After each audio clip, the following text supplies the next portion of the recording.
नमस्कार दोस्तों, स्वागत है आपका अपने YouTube चैनल ऑनलाइन सरकारी अपडेट में। दोस्तों, लोकसभा चुनाव 2024 की 5 चरणों में वोटिंग खत्म हो चुकी है और छठवें चरण की वोटिंग शुरू होने से पहले अभी अभी एक ताज़ा ओपिनियन पोल निकलकर सामने आया है। दोस्तों, इस ओपिनियन पोल में ये आसानी से मालूम किया जा सकता है कि इस चुनाव में कौन जीत रहा है और कौन हारा है, या फिर इस बार प्रधानमंत्री नरेंद्र मोदी जी बीजेपी पार्टी की अपनी सरकार बना पाएगी या फिर राहुल गांधी पहली बार चुनाव जीतकर बनेंगे भारत के नए प्रधानमंत्री। तो चलिए दोस्तों, जानते हैं इस वीडियो में। तो दोस्तों, वीडियो शुरू करने से पहले आपसे एक छोटी सी विनती है कि यदि आप चैनल पर नए आए हैं तो इस चैनल को सब्सक्राइब जरूर से कर लीजिएगा, और अगर वीडियो आपको पसंद आता है तो वीडियो को लाइक जरूर से कीजिएगा। तो चलिए दोस्तों, इसी के साथ में अपन आगे बात करते हैं भारत के सबसे बड़े राज्य उत्तर प्रदेश के बारे में। दोस्तों, उत्तर प्रदेश में लोकसभा की सबसे ज्यादा सीटें हैं। ऐसा माना जाता है कि बीजेपी को यहाँ पर हराना असंभव है, क्योंकि पिछले लगातार 2 लोकसभा चुनाव में बीजेपी ने उत्तर प्रदेश में भारी मतों से अपना नाम किया है। तो चलिए देखते हैं इस बार उत्तर प्रदेश में बीजेपी की कितनी सीटें मिली है। तो दोस्तों, इस बार उत्तर प्रदेश में बीजेपी पार्टी के खाते में 43 सीट आने का अनुमान लगाया जा रहा है। तो दूसरी ओर इंडिया गठबंधन के खाते में 38 सीटें आई है। दोस्तों, पिछले लोकसभा चुनाव में बीजेपी पार्टी के खाते में लगभग 64 सीटें आई थी, परंतु इस बार उत्तर प्रदेश में बीजेपी का अच्छा प्रदर्शन नहीं रहा है। अखिलेश यादव जी, जो कि इस बार इंडिया गठबंधन का एक हिस्सा है, जिसके चलते उत्तर प्रदेश में इंडिया गठबंधन 38 सीट पाने में कामयाब हो गया है। तो दोस्तों, इसी के साथ में अपन बात करते हैं भारत के अगले राज्य महाराष्ट्र के ओपिनियन पोल के बारे में। महाराष्ट्र उत्तर प्रदेश के बाद में भारत का सबसे ज्यादा लोकसभा वाला सीटों वाला राज्य है। महाराष्ट्र में लोकसभा की कुल 48 सीटें हैं। शिवसेना, जिसके अध्यक्ष उद्धव ठाकरे हैं, वह पहले बीजेपी से जुड़े थे, जिसके चलते भाजपा हर बार महाराष्ट्र को जीत लेते थे, परंतु इस बार शिवसेना इंडिया गठबंधन का हिस्सा बन गई है। इसके चलते महाराष्ट्र में बीजेपी का प्रदर्शन खराब हुआ है। तो वही दूसरी ओर इंडिया गठबंधन का काफी फायदा हुआ है।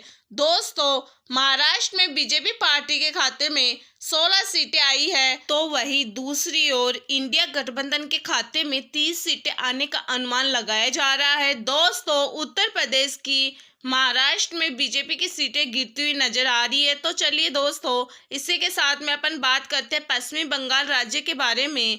तो दोस्तों, पश्चिमी बंगाल में लोकसभा की कुल 42 सीटें मौजूद है, जिसमें से भारतीय जनता पार्टी के खाते में 8 सीटें आई है। तो वही दूसरी ओर इंडिया गठबंधन के खाते में मात्र 2 ही सीट आ सकी है। पश्चिमी बंगाल में अक्सर ममता बनर्जी की जीत होती है। ममता बनर्जी को पश्चिमी बंगाल में हराना असंभव सी है, और इस बार भी ममता बनर्जी की पार्टी टीएमसी के खाते में कुल 33 सीट आने का अनुमान लगाया जा रहा है। दोस्तों, वैसे तो ममता बनर्जी की टीएमसी पार्टी इंडिया गठबंधन का एक हिस्सा है, परंतु वे बंगाल में उनके खिलाफ लड़ रही है। तो चलिए दोस्तों, इसी के साथ में अपन बात करते हैं देश के अगले राज्य बिहार के बारे में। तो दोस्तों, बिहार राज्य में लोकसभा की कुल 40 सीटें मौजूद हैं, जिसमें से भाजपा गठबंधन के एनडीए के खाते में 15 सीटें आई है। तो वही दूसरी ओर इंडिया गठबंधन के खाते में सबसे ज्यादा 24 सीटें आने का अनुमान लगाया जा रहा है। दोस्तों, बिहार में अन्य पार्टी के खाते में मात्र 1 ही सीट आई है। तो चलिए दोस्तों, इसी के साथ में अब हम बात करते हैं भारत के अगले राज्य तमिलनाडु के ताजा सर्वे ओपिनियन के बारे में। दोस्तों, तमिलनाडु में लोकसभा की 39 सीटें मौजूद है। तमिलनाडु में बीजेपी पार्टी का हालात कुछ ज़्यादा खराब है, क्योंकि तमिलनाडु में बीजेपी पार्टी अपना खाता तक नहीं खोल पाई है। यहाँ पर बीजेपी के खाते में एक भी सीट नहीं आई है। तो वही दूसरी ओर इंडिया गठबंधन के खाते में 38 सीट आने का अनुमान है। दोस्तों, तमिलनाडु में बीजेपी पार्टी का सुद्दा साफ हो गया है। चलिए, इसी के साथ में अपन बात करते हैं भारत के अगले राज्य मध्य प्रदेश के ओपिनियन पोल के बारे में। दोस्तों, मध्य प्रदेश में लोकसभा की 29 सीटें मौजूद है, जिसमें से नरेंद्र मोदी जी की बीजेपी पार्टी के खाते में 16 सीटें आई है, तो वही दूसरी ओर राहुल गांधी की इंडिया गठबंधन के खाते में 13 सीटें आने का अनुमान लगाया जा रहा है। पिछले लोकसभा चुनाव में बीजेपी पार्टी ने मध्य प्रदेश की ज्यादा सीटों पर कब्जा किया था, परंतु इस बार वह मात्र 16 ही सीटें अपने नाम कर पाए हैं। तो चलिए दोस्तों, इसी के साथ में अपन बात करते हैं भारत के अगले राज्य कर्नाटक के बारे में। दोस्तों, कर्नाटक में लोकसभा की कुल 28 सीटें मौजूद है।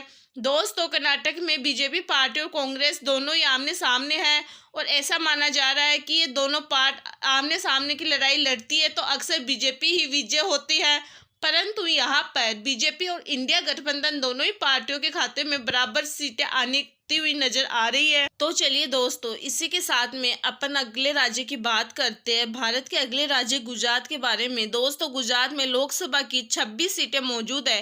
प्रधानमंत्री नरेंद्र मोदी और अमित शाह दोनों ही गुजरात से आते हैं और ऐसा कहा जाता है कि गुजरात में अक्सर बीजेपी की जीत होती है, क्योंकि प्रधानमंत्री नरेंद्र मोदी जी पहले की यहाँ मुख्यमंत्री रह चुके हैं। इसके चलते गुजरात को बीजेपी का घर माना जाता है। इस बार भी बीजेपी पार्टी के खाते में गुजरात की 18 सीटें आई है। वहीं दूसरी ओर इंडिया गठबंधन के खाते में 8 सीटें आने का अनुमान लगाया जा रहा है। दोस्तों, गुजरात में बीजेपी पार्टी अपनी तरफ से एक सरकार बना रही है। तो चलिए दोस्तों, इसी के साथ में अपन बात करते हैं राजस्थान राज्य के बारे में। तो दोस्तों, राजस्थान में लोकसभा की कुल 25 सीटें मौजूद है। राजस्थान में बीजेपी पार्टी के खाते में 15 सीटें आई है, तो वही इंडिया गठबंधन के खाते में 10 सीटें आने का अनुमान लगाया जा रहा है। दोस्तों, राजस्थान में भी बीजेपी की सरकार बनती हुई नजर आ रही है। पिछले लोकसभा चुनाव में बीजेपी पार्टी के खाते में राजस्थान की कुल 24 सीटें आई थी, परंतु इस बार बीजेपी को राजस्थान में काफी बड़ा झटका झेलना पड़ा है। दोस्तों, इसका सबसे बड़ा कारण यह है कि राजस्थान में कुछ दिनों पहले विधानसभा का चुनाव हुआ था, जिसमें भाजपा भारी मतों से विजय हुई थी, परंतु यहाँ पर किसी अन्य को ही मुख्यमंत्री बना दिया गया था, जिसके चलते राजस्थान के राजपूत समाजों में बीजेपी के प्रति गुस्सा उबल गया था और इसी के कारण उन्होंने इस बार बीजेपी के बदले कांग्रेस को वोट दिया है। तो चलिए दोस्तों, इसी के साथ में अपन बात करते हैं देश के अगले राज्य आंध्र प्रदेश के बारे में। आंध्र प्रदेश में लोकसभा की कुल 25 सीटें हैं, जिसमें से 8 सीट बीजेपी पार्टी के खाते में आई है, तो वही 2 सीट इंडिया गठबंधन के खाते में जाती हुई नजर आ रही है। दोस्तों, आंध्र प्रदेश में सबसे ज्यादा सीटें अन्य पार्टी के खाते में जाती हुई नजर आ रही है। यहाँ पर अन्य पार्टी के खाते में 15 सीटें आने का अनुमान लगाया जा रहा है। तो चलिए दोस्तों, इसी के साथ में अपन बात करते हैं केरल राज्य के ओपिनियन सर्वे के बारे में। दोस्तों, केरल में लोकसभा की कुल 20 सीटें मौजूद है।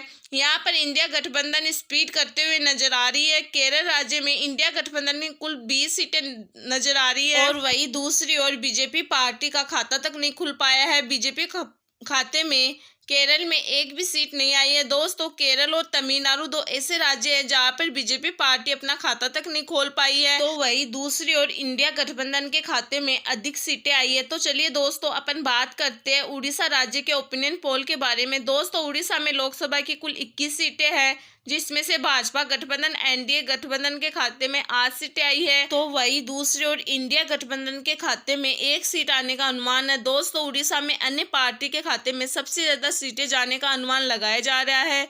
तो चलिए दोस्तों, इसी के साथ में अपन बात करते दोस्तों भारत के अगले राज्य तेलंगाना के बारे में। तेलंगाना में लोकसभा की कुल 17 सीटें मौजूद है, जिसमें से मात्र 2 ही सीट भाजपा गठबंधन एनडीए के खाते में जाती हुई नजर आ रही है और दूसरी इंडिया गठबंधन के खाते में 13 सीटें जाती हुई नजर आ रही है। दोस्तों, तेलंगाना राज्य में बीजेपी की हालत काफी ज्यादा खराब दिख रही है। तो चलिए दोस्तों, इसी के साथ में अपन बात करते हैं भारत के अगले राज्य झारखंड के ओपिनियन पोल के बारे में। झारखंड में लोकसभा की कुल 14 सीटें मौजूद है, जिसमें से बीजेपी पार्टी के खाते में 3 सीटें आई है और इंडिया गठबंधन के खाते में 9 सीटें आने का अनुमान लगाया जा रहा है। दोस्तों, झारखंड में भी अन्य पार्टी के खाते में 2 सीट आई है। भारत के अगले राज्य असम की ओपिनियन पोल के बारे में अपन बात करते हैं। असम राज्य में कुल 14 सीटें हैं, जिसमें से बीजेपी के खाते में 8 सीट आई है और इंडिया गठबंधन के खाते में 4 सीट आई है और अन्य के खाते में 2 सीट आई है। तो चलिए इसी के साथ में अपन बात करते हैं भारत के अगले राज्य पंजाब राज्य के ओपिनियन पोल के बारे में।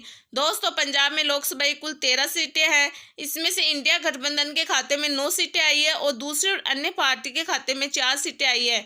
दोस्तों पंजाब में बीजेपी पार्टी का खाता तक नहीं खुला है। पंजाब में आम आदमी पार्टी सरकार है और अरविंद केजरीवाल भी इंडिया गठबंधन का एक हिस्सा है, जिसके चलते पंजाब में इंडिया गठबंधन के हाथों में ज़्यादा सीटें आई है। दोस्तों अब अपन बात करते हैं देश के अगले राज्य छत्तीसगढ़ के ओपिनियन पोल के बारे में।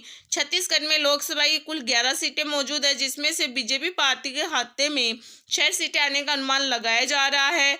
वहीं दूसरी ओर मात्र 5 सीटें कांग्रेस के खाते में आई है। दोस्तों छत्तीसगढ़ को बीजेपी पार्टी का गार्ड माना जाता है, क्योंकि पिछले लोकसभा चुनाव में भाजपा गठबंधन एनडीए के खाते में छत्तीसगढ़ की कुल 9 सीटें आई थी, परंतु इस बार बीजेपी के खाते में मात्र 6 सीटें आई है। बीजेपी की सीटें छत्तीसगढ़ में काफी ज्यादा गिर चुकी है। तो इसी के साथ में अपन बात करते हैं हरियाणा राज्य के ओपिनियन पोल के बारे में। दोस्तों हरियाणा में लोकसभा की कुल 10 सीटें मौजूद है, जिसमें से 6 सीटें इंडिया गठबंधन के खाते में आई है, तो दूसरी ओर 2 सीट बीजेपी के खाते में आने का अनुमान लगाया जा रहा है। दोस्तों हरियाणा राज्य को बीजेपी का गढ़ माना जाता है। ऐसा कहा जाता है कि हरियाणा में बीजेपी को हराना बहुत ही मुश्किल है, क्योंकि पिछले लगातार 2 चुनावों में बीजेपी हरियाणा को अपने नाम करती आई है। तो चलिए दोस्तों इसी के साथ में अपन बात करते हैं भारत के अगले राज्य उत्तराखंड के ओपिनियन पोल के बारे में। तो दोस्तों उत्तराखंड के राज्य में लोकसभा की कुल 5 सीटें मौजूद है। उत्तराखंड में बीजेपी की सरकार है,